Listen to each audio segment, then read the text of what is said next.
আজকে রান্না করব ফুলকপি আলু দিয়ে পনিরের তরকারি। ফুলকপি আর আলুটা ভালো করে বয়েল করে নিয়েছি। বয়েল করার পরে একটু হলদি মেখে রেখে দিয়েছি।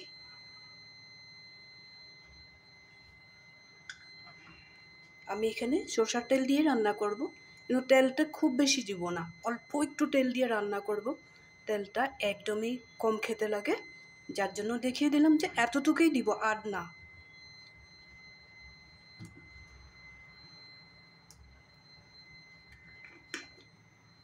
এখানে দিয়ে দিব আমি একটু বেশি করে কালো জিরা।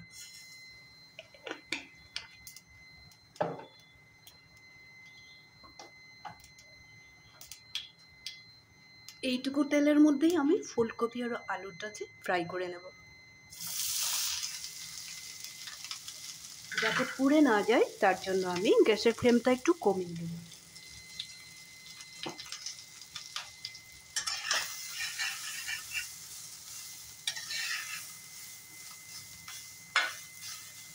এখানে আমি খুব বেশি মশলাও অ্যাড করব না। এখানে রেডি করে রেখেছি একটু কাঁচা লঙ্কা, পেঁয়াজ, রসুন, আদা, একটা পাকা টমেটো।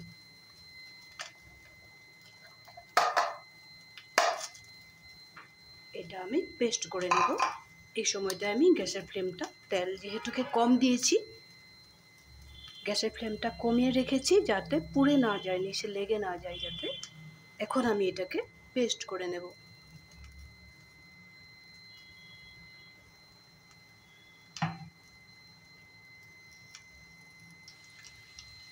গ্যাসের ফ্লেমটা কিন্তু কমিয়ে রেখেছি, পেস্টটা আমি করে নিয়েছি।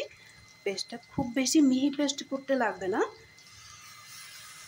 এখন এখানে ফুলকপি আর আলুটা ভালো করে বয়েল হয়ে যাবে, কারণ এখান থেকে তো একটু জল বেরোবে। ভালো করে বয়েল হয়ে যাবে, লেগে যাবে না।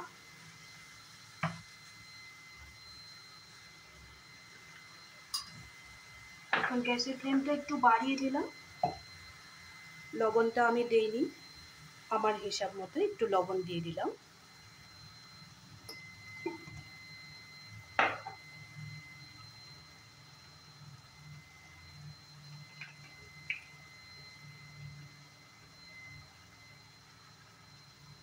একটু ধনিয়া পাউডার দিয়ে দিলাম।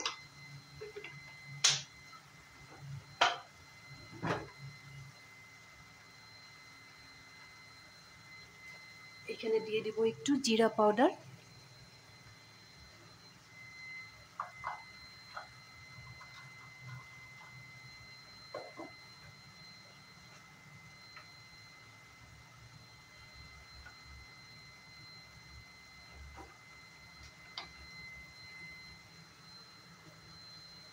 একটু দিব গোলমরিচের পাউডার।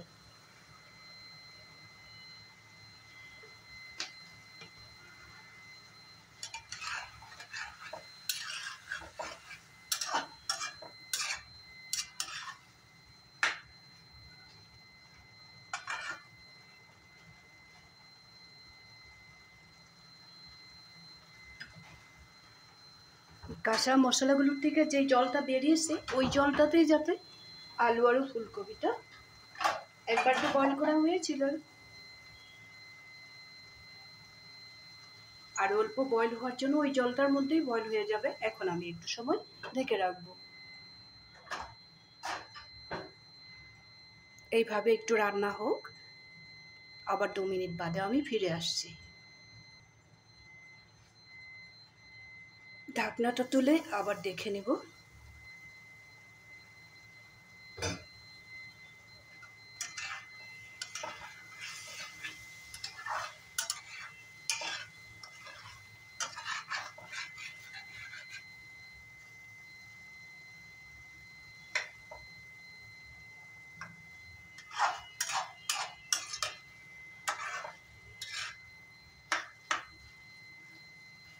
পেঁয়াজ আর রসুন আদার মধ্যে যে জল ছিল, টমেটো ছিল, ওখান থেকে একটু জল বেরিয়েছিল।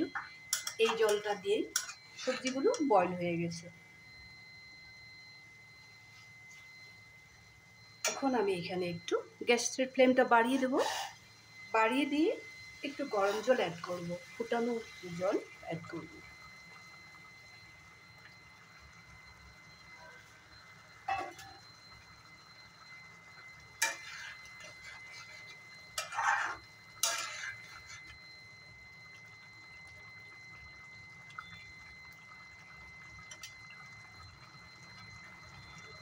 আলু ফুলকপিগুলো যাতে ভেঙে না যায়, গোটা গোটা থাকার জন্য আমি গ্যাসের ফ্লেমটা আবার কমিয়ে দেব।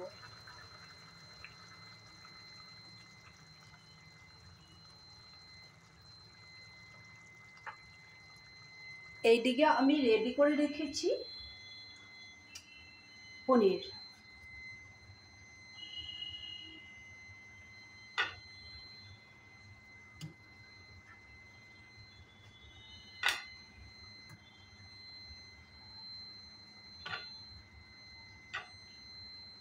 পনিরটা কেন রেডি করার সময় দেখায় নাই, ভিডিওটা অনেক লম্বা হয়ে যায়, যার জন্য আমি এখন দেখিয়ে দিলাম।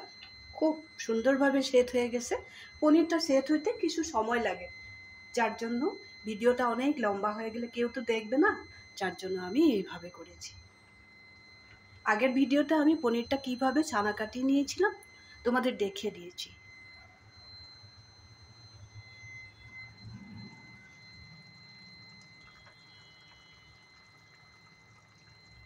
এখন আমি পনিরটা পিস করে নেব।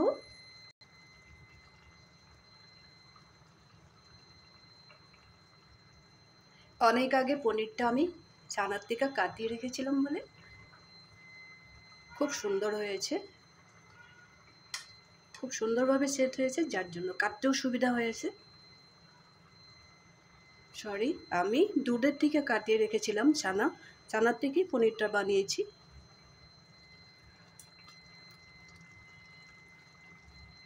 পনিরটা দিয়ে দিলাম।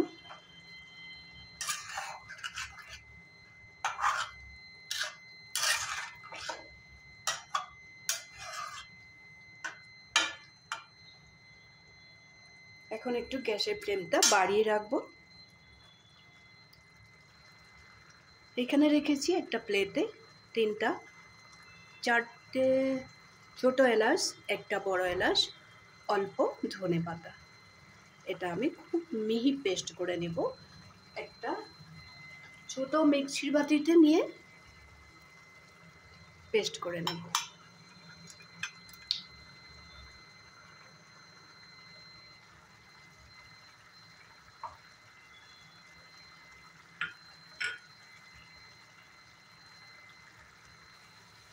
এখন এখানে দিব একটু কসুরি মেথি,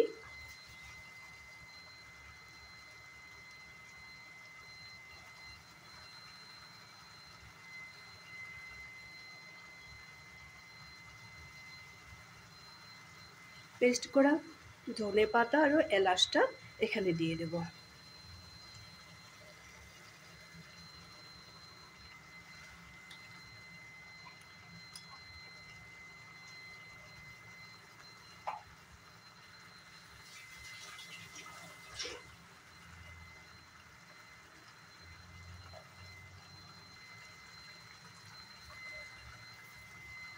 এখানে সামান্য পরিমাণে চিনি দিয়ে দেব।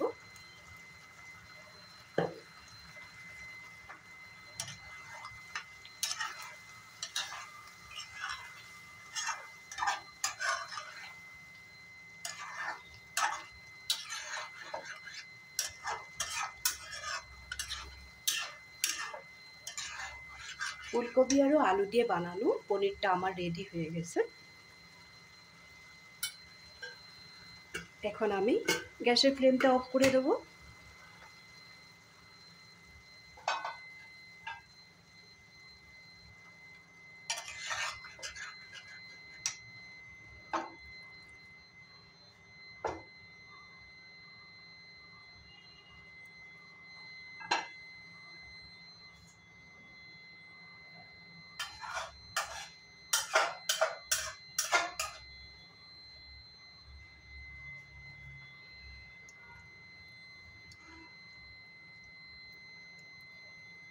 ফুলকপি দিয়ে পনির বানালে এইভাবে বানাবে। আলু না দিয়ে শুধু ফুলকপি দিয়েও বানানো যায়, এইভাবে বানাবে। পনিরটা কিনে এনেও বানাতে পারো, নাহলে বাড়িতেও বানিয়ে নিতে পারো। পনিরের আমি ভিডিও 2-3টা ভিডিও, পনিরটা আমি কিভাবে দুধের থেকে ছানা কাটিয়ে নিই আমি ভিডিও দিয়ে রেখেছি, ওখান থেকেও দেখে নিতে পারো। আজকেরটা আমি ভিডিওটা লম্বা হয়ে যাবে বলে দেখাই নাই, যার জন্য অনেক আগে, আর একটু সেট হতে কিছু সময় লাগে, যার জন্য অনেক আগে আমি পনিরটা রেডি করে রেখেছিলাম। আজকে যদি এই পনিরের রেসিপিটা তোমাদের ভালো লেগে থাকে, তোমরাও একবার বাড়িতে বানাবে। ফাইনালি একটু কসুরি মেথিটা দিতে ভুলবে না, আর ধনে পাতাটা কেটে না দিলেই ভালো হয়। ধনে পাতাটা এলাচের সাথে একটু পেস্ট করে দেবে। আর তেলটা দিবেই না বলতে গেলে, মানে আমি যতটুকু তেল দিয়েছি না দেওয়ার মতো। দেখলেই তো যে কাঁচা রসুন, পেঁয়াজ, আদা আর টমেটো এখান থেকে যে জলটা বেরিয়েছে, ওইটাতেই আমার আলু ফুলকপিটা ভালো করে সিদ্ধ হয়ে গেছে। কারণ প্রথম অবস্থায়ও আমি একটু ফুলকপি আর আলুটা সিদ্ধ করে নিয়েছিলাম, যার জন্য তেলের এত প্রয়োজন হয় না। এইভাবেই খাবে, মশলা বেশি দিবে না। আমি যতটুকু যেইভাবে দেখিয়ে দিয়েছি ওইভাবে করেই দিই, খেয়ে দেখবে খুব বেশি হেলদি হয়। তাহলে আজকের জন্য রাখি। যদি ভালো লাগে তাহলে লাইক শেয়ার করবে আর কমেন্ট করতে ভুলবে না। একদিন বাড়িতে বানিয়ে খাবে।